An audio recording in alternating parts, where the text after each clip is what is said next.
एक बार नारद जी को यह अभिमान हो गया कि उसने बढ़कर इस पृथ्वी पर कोई दूसरा भगवान विष्णु का भक्त नहीं है। उनका व्यवहार भी इस भावना से प्रेरित होकर कुछ बदलने लगा। वे भगवान के गुणों का गान करने के साथ साथ अपने सेवा कार्यों का भी वर्णन करने लगे। भगवान से कोई बात छुपी थोड़ी ही रहती है। उन्हें तुरंत इस बात का पता चल गया।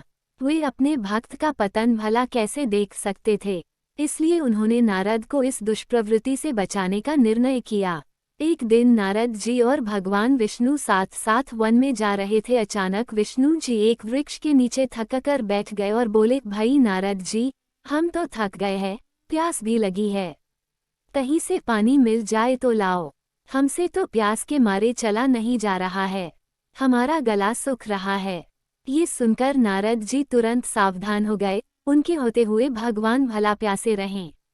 वे बोले, भगवान अभी लाया, आप थोड़ी देर प्रतीक्षा करें।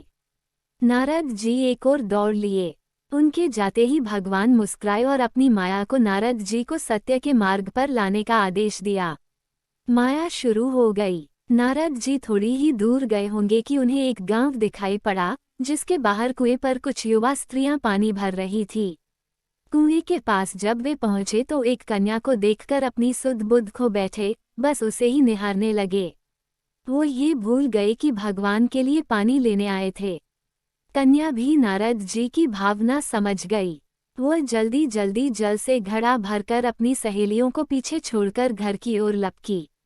नारद जी भी उसके पीछे जो लिए। कन्या तो घर के अंदर चली गई, लेकिन नारद जी ने द्वार पर खड़े होकर नारायण नारायण का अलख जगाया। गृहस्वामी नारायण का नाम सुनकर बाहर आया। उसने नारद जी को तुरंत पहचान लिया।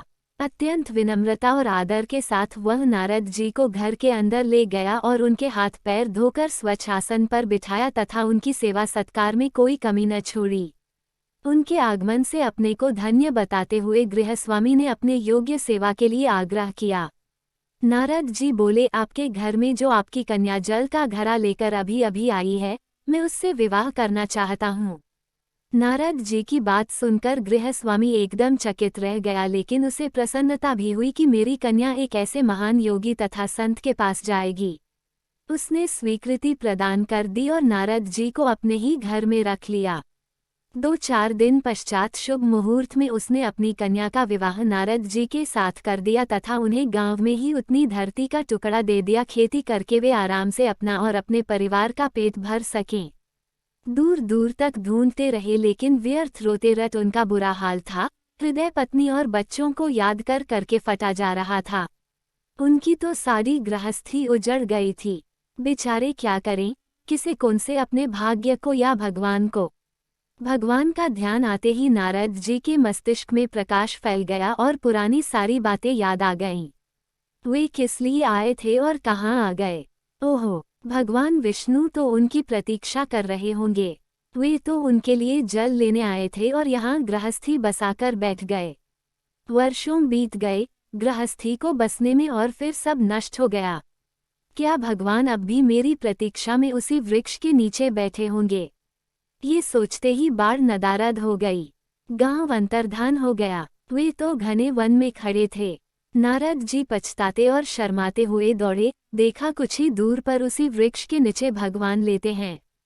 नारद जी को देखते ही उठ बैठे और बोले, अरे भाई नारद, कहाँ चले गए थे, बड़ी देर लगा दी, पानी लाए या नहीं। नारद जी भगवान के चरण पकड़कर बैठ गए और लगे अश्रु बहाने।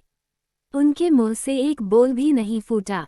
भगवान मुस्कुराए और बोले, तुम अभी तो गए थे, कुछ अधिक देर थोड़े ही हुई है। लेकिन नारद जी को लगा था कि वर्षों बीत गए। अब उनकी समझ में आया ये सब भगवान की माया थी, जो उनके अभिमान को चूर चूर करने के लिए पैदा हुई थी। वे सोचने लगे, उन्हें बड़ा घमंड था कि उनसे बढ़कर त्रिलोक में दूसरा कोई भक्त नहीं है। लेकिन एक स्त्री को देखकर वे भगवान को भूल गए। उसको पछतावा होने लगा और उनका घमंड जरा सी देर में ढेर हो गया। वे पुनः सरलता और विनय के साथ भगवान के गुण गाने लगे।